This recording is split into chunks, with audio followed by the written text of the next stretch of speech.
Hello, everyone, and welcome to the Semoto podcast. This evening, we have here with us Hristo Priyankov from FinDas.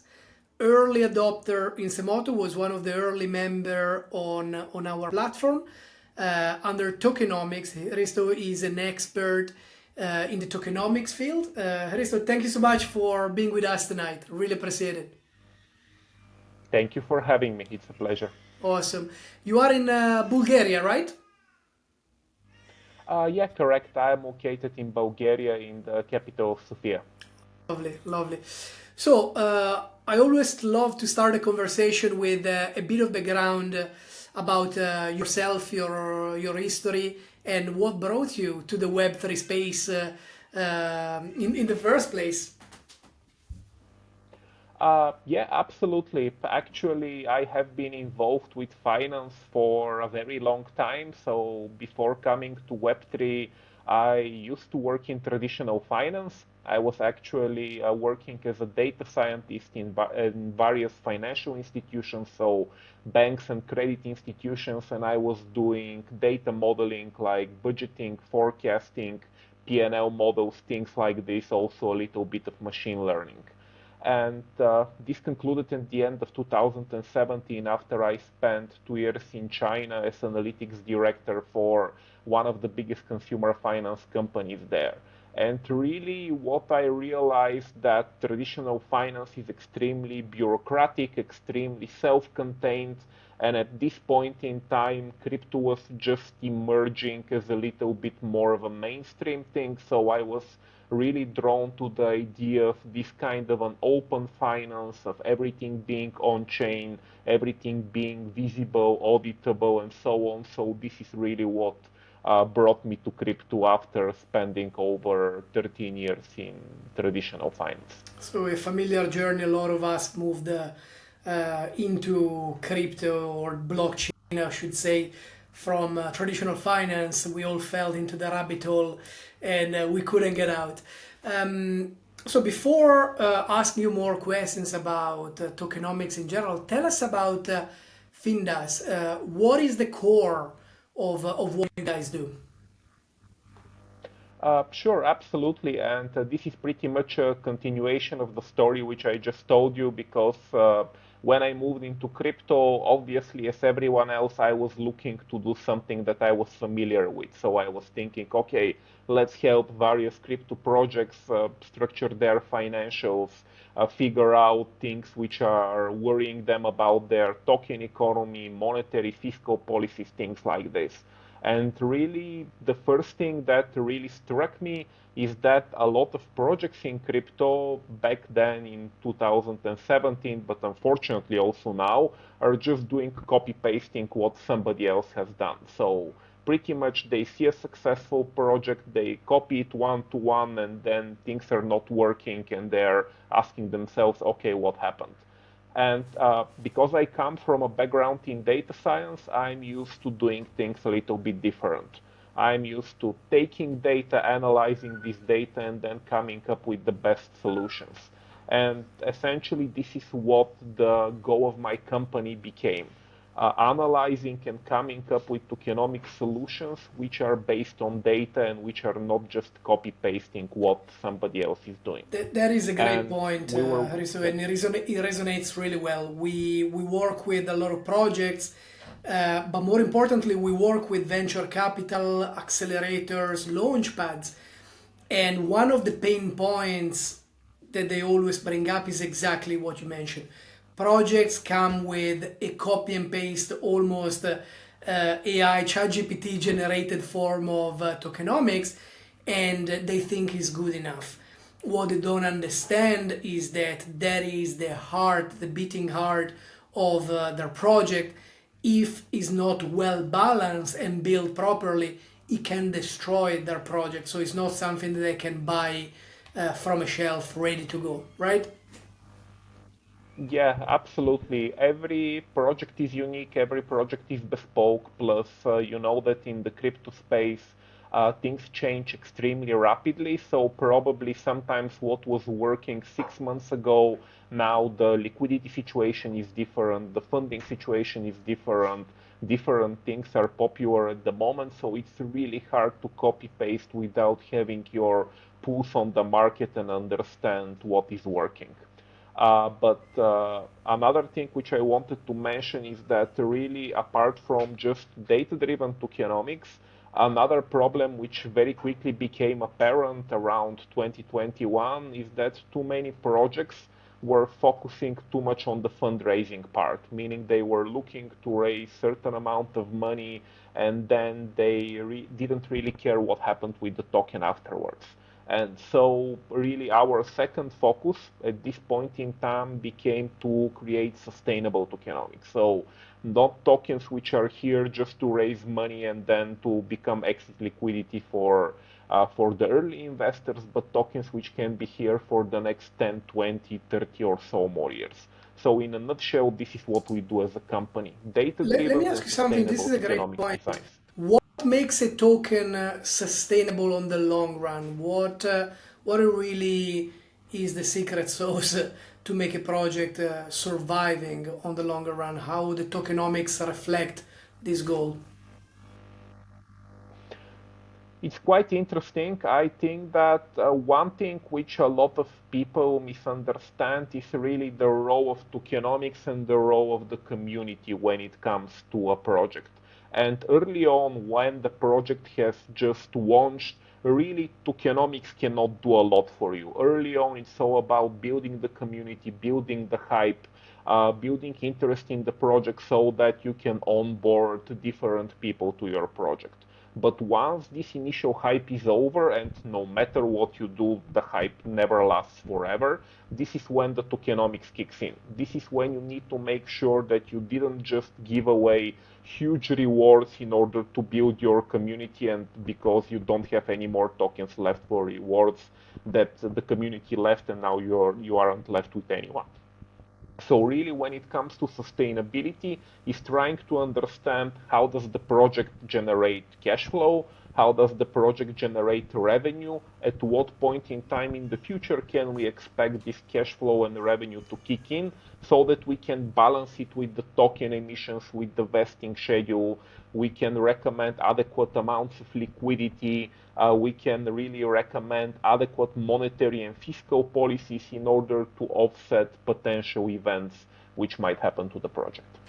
And just a question for the audience. I mean, when is the best time during the user journey to approach an expert like yourself? When somebody should think about tokenomics? When is the best time in the journey of a company? For us, normally, as soon as you have your business idea and you have decided that you want to move forward, I think the first thing that you need to do is a business model for the company, saying how will the company generate revenue over time. We also help a lot of our projects with this as well, coming from traditional finance. And as soon as you have a defined business model, then the second thing is, okay, now how will the token be structured? And the reason for this is that the sooner you come, the more flexibility we have, the more things we can suggest. I would say that maybe 10% of our clients are projects which have already launched and they're struggling with their tokenomics. It is not going properly and they ask us to help them restructure it. But it is a lot harder to restructure existing tokenomics when contracts are already signed, SAFTs have been signed, tokens have been distributed, rather than if we have full creative clarity and full freedom to do whatever is needed with the token. I'm sure that it's quite a common case. It goes back to what we were saying before. They buy a solution from a shelf, they go cheap, and then they rush to try to save the project, but they make it way harder for you. Tell us a little bit about the type of clients for FinDas. You mentioned quite a lot of financial institution. So if you have to draw us a map of the people that approach you, the business at the moment is still mainly crypto native that are going for launching a new token, or you see more adoption in Web 2, moving into the space, launching tokens to create an economy around their product? We definitely see a lot of exploration coming from Web2 companies. A lot of them are looking to launch their own tokens, even if it's something like just a loyalty program for their clients. So a lot of the Web2 projects are quite conservative, so they want to dip their foot into crypto, but without going full on DeFi or full on crypto. So they're looking to ways to gradually introduce their clients to it. We have also quite established crypto projects, so we have worked with a couple of projects within the top 20 market caps in crypto altogether, where sometimes they engage us to help them with side projects, run some simulations on things that they have, and so on. So really, it's a quite diverse kind of projects, but majority are Web2 businesses which are looking to have a Web3 component. Interesting. No, and I'm quite familiar with your work, obviously, and I invite everyone to follow you on LinkedIn for the reason because it's beautiful to see great companies using FinDas to create something really unique. But more importantly, you are one of the experts in the Semoto ecosystem that post the most, and you really post amazing content. So for whoever wants to learn about tokenomics and wants to get a feeling of the ecosystem, I strongly suggest to read the thing that you post on a monthly basis. So when it comes to tokenomics, I mean, what are the things that I should consider before launching my token? What make the ecosystem and the core of the project? What are the pillars, let's say, that somebody cannot forget? Obviously, the first fundamental question is, do you really need a token? And I know that this question has been discussed at length, and probably it's the first question that any tokenomics expert will tell you, but it is indeed the case. There are a lot of projects which cannot directly benefit from a token, and for them, it really doesn't make sense to necessarily launch a token. So really, first thing, do I need a token, or do I need just to raise money and I'm looking for an excuse to launch a token in order to do that? I am not saying that this is totally out of the question. There are some great projects that don't really want to give away equity within the company, so they launch a token and they can do a token properly. But am I launching a token because it adds value to the ecosystem, or am I I just want to launching use it token to just to raise. raise money? You're absolutely right. We see a lot of them. Actually, I want to stop you on this one because it's extremely interesting. Give us an idea in percentage, realistically, of all the projects that approach you, of the project that you have seen out there that maybe you haven't worked on directly. Realistically, how many do you think that actually needed a token? So first, I want to make a little bit of a distinction here before answering this. So really, one of our core fundamentals when we design a token economy is that we believe that every project should be able to work without a token, and then the token should add value on top of the project. So at the fundamental of our tokenomics design is that we want to design such token economy that they don't need it, but it adds value. Now, to answer your question directly, out of the projects which definitely need a token, I think that only layer 1 blockchains really need a token, and it is need. Out of all the remaining projects, I think that 30 to 40% probably can benefit from a token significantly, meaning that this token can add value to what they are already doing, and the remaining projects, it's a little bit more questionable whether the token adds significant value to the project beyond giving them the possibility to raise money. Understood. And going back to the other pillars, what do you think somebody should ask himself and should consider? Is the economy itself of the project? Is the flow of money is mainly the utility for the ecosystem? What would you say? The second question person should ask themselves is, and probably this should be even before they start with the tokenomics, they should ask themselves, how does my project make money? I cannot tell you the number of cases that we had projects coming to us without a defined real revenue stream and expecting that the token itself is a revenue stream, which is not.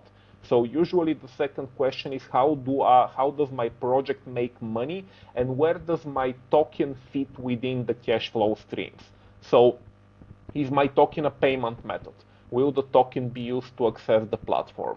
Will I do buybacks on the token and then do something with the token and so on?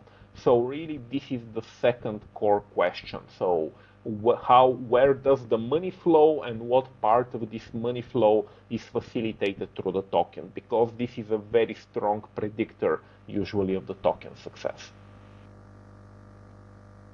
I got a couple of questions from members of Semoto, and as you know, we have people with strong expertise that are already managing SME at Series A, doing great in crypto. But we also have startups just starting and Web2 companies. So I literally picked two that I think cover two interesting aspects. One is quite generic, but it's good for you to educate the audience. What is the difference between tokenomics and a white paper? Ah, interesting question. So, uh, I think that a lot of people misunderstand what tokenomics is to begin with.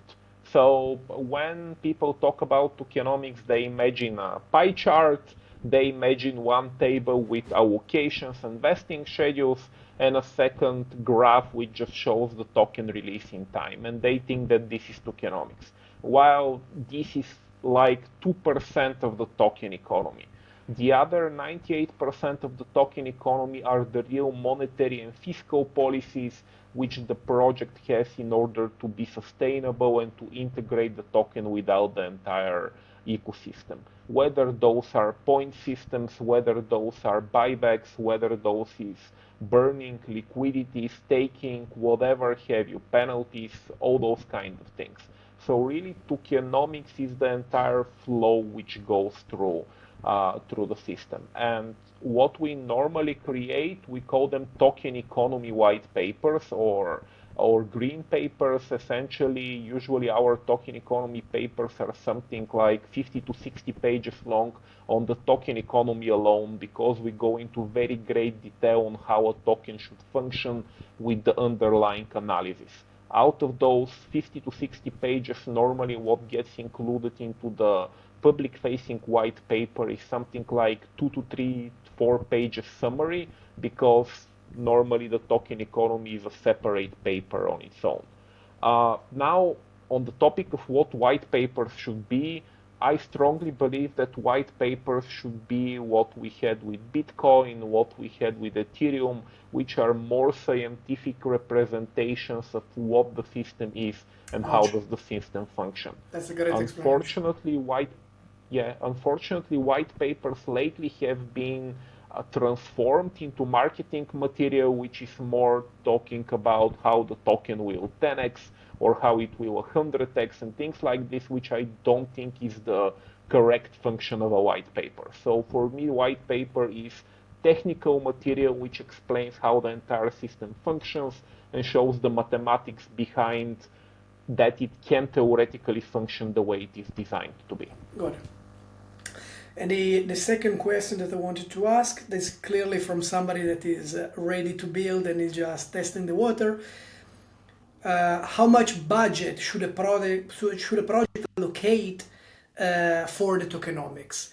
Bit of an odd question, obviously, because it depends on the complexity of the project. There are so many aspects, but do you feel like you want to give a ballpark figure of what somebody should expect for a standard tokenomics? So, unfortunately, the range is way too big, and I'll just give you an idea of how the range is formed. For example, we have our own tool, which is called Tokenomics Calculator. that it generates AI-supported tokenomics, where you can go and pretty much you can generate your tokenomics for free, practically, and get it to your inbox. We normally Beautiful. don't recommend this to be used for projects directly because it takes a lot of additional fine-tuning to work on a project. So pretty much we don't recommend this. Some of our competitors, where you use a tool to build your tokenomics online, but you build it on your own. Normally, I know cost about in the 5K range. We have some competitors which go into great depth and they do a lot of analysis, a lot of simulations, and their services reach something like 70 or even up to 100K Yeah. we have seen. Our price ranges are normally between 10 to 20K to do proper tokenomics, and probably an additional 15K if you want really simulations of your token economy. So Testing and all really of that. That's depending on beautiful. what you want to get and the depth that you want to get, there is a huge range of prices that you can expect. See, what you Uh, just described, I sorry, find it. Sorry, didn't mean to interrupt. Please finish. Yeah, I was just going to mention for everyone who is interested on our website, we have a dedicated article for this, which asks how much does it cost to launch a token, where we describe the entire cost timelines and effort from having your business idea until getting a token out in production. We give pricing estimates for everything, not only for tokenomics, so that projects can understand what they're getting into, and I can probably share you the link with this, and maybe it can be included with the materials Absolutely, for the please do. podcast. That's extremely helpful. And I love what you described because I know for a fact that there are people trying to use artificial intelligence on their own to create something. They don't understand how dangerous it can be. What FinDas is offering is the combination of the two worlds. So a tool to make the basic part more streamlined, supported by expert like yourself to fine tune the project. So thanks for that. On this note, I mean, What I obviously you start can mentioning a few competitors. It's still a new market, but there are more and more experts coming into the space. Not everyone is worth dealing with. This is when Semoto comes into place because we vet and we list only top players like yourself. But if you have to give us an idea of why a client should choose Findas compared to other players out there, what makes you guys different?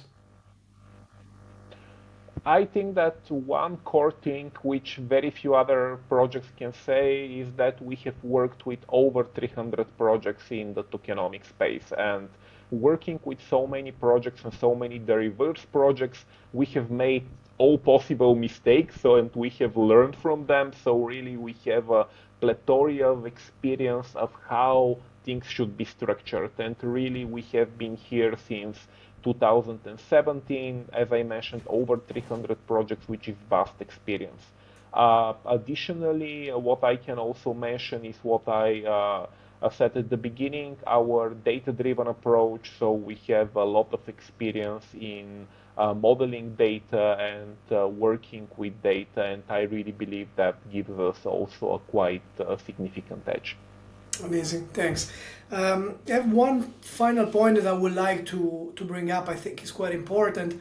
Um, Tokenomics and but blockchain in general, I would say, is a constantly evolving ecosystem. But what affects tokenomics is also the regulation around the world. So how does FinDas support that? Because a client that has to deal with the MiCA doesn't face the same issue that somebody in UAE or under VARA or in the US, right? So how do you adjust your model and how do you support the clients when it comes to the regulatory front? So, our normal working practice is that we work with the legal team of the client in order to fine tune the tokenomics so that it fits the particular legal requirements. But in doing so, and given the vast majority of projects that we have worked with, we already ourselves have a very good understanding of what works in certain jurisdictions and what doesn't. So even before engaging with the legal team, we can already tell them, guys, don't do token burning in those jurisdictions, don't do deflationary tokens here and there, don't distribute dividends and things like this. So pretty much, even though what we provide is not a legal opinion, we can very early on steer the project in the correct direction in order to avoid huge fees on working with legal teams in order to, rework the entire project from the beginning. Still, legal opinion from the respective jurisdiction is absolutely mandatory, whether you engage with us or not. But again, we can just steer you in the right direction early on. I think it's a great point, and we ourselves give the same advice to clients. We have more than 80 law firms listed on Semoto. We absolutely love the lawyers in our ecosystem, but you are right. They charge you from the word go. So we always suggest speak with those consultants and experts that can put you in the right direction before facing legal requirements. And this is why I really highly suggest to people to deal with tokenomic experts like yourself, get an idea of what it needs to be built, and then really nail it down with the legal opinion. And as you know, through us, I mean, we can provide you the capability of building your own team, legal experts, a regulatory consultant, etc., etc. That's great, and thank you so much for all the information. I would like to finish this one. I don't know if it's a good or a bad note, but people tend to respond well to some horror stories. You have worked in the industry for a long time. You have worked on multiple projects. Give us an idea, without obviously mentioning any names, but some situation where clearly the client made huge mistakes that cost them the project or a lot of time.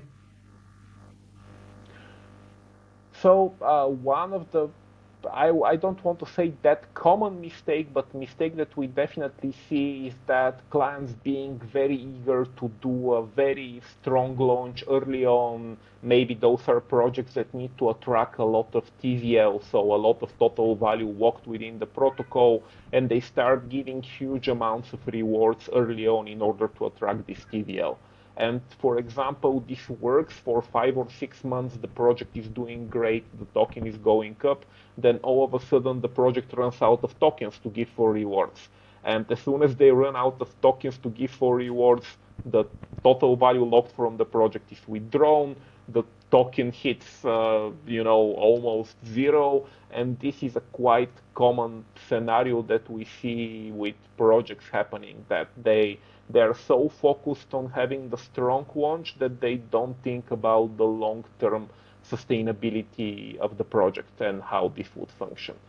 Similarly, projects launching and early on being very focused on raising the money which they need for the sale, and then going to VCs and giving extremely good deals to those VCs. Probably huge amounts of tokens unlocked very early on, and you need to understand that the job of the VC is, of course, to make money, and they will make money whenever they can.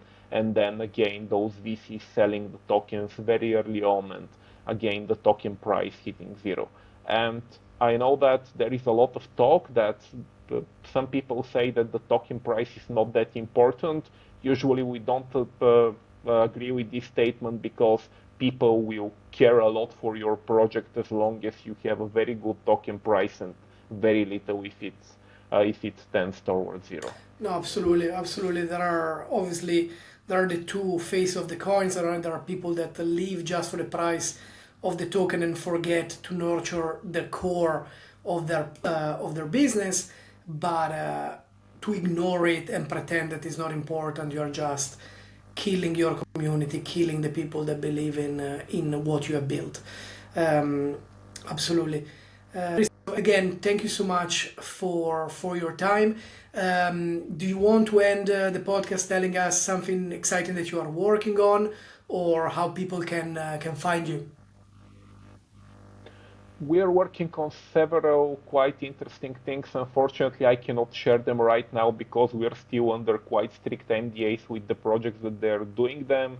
But keep track of our LinkedIn, as you mentioned, keep track of our website, and there will definitely be some very interesting announcements.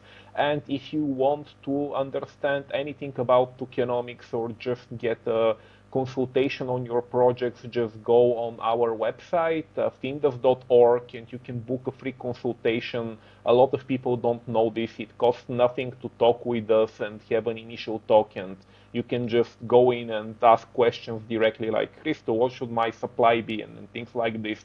We are perfectly happy to help projects as much as we can via those initial free consultations. So please go ahead and do that. Amazing, amazing. So for all the audience, obviously you can find Risto and a full universe of amazing providers on the Semoto ecosystem. Don't hesitate to get in touch. You can ask for a free consultation, or you can provide a series of details so Risto will be able to give you an indication of price. I will make sure to post Risto profile, Semoto profile on the podcast. For now, thank you so much. It's been a pleasure to have you. Thanks a lot for taking the time, and thanks everyone for joining us. Thank you for having me.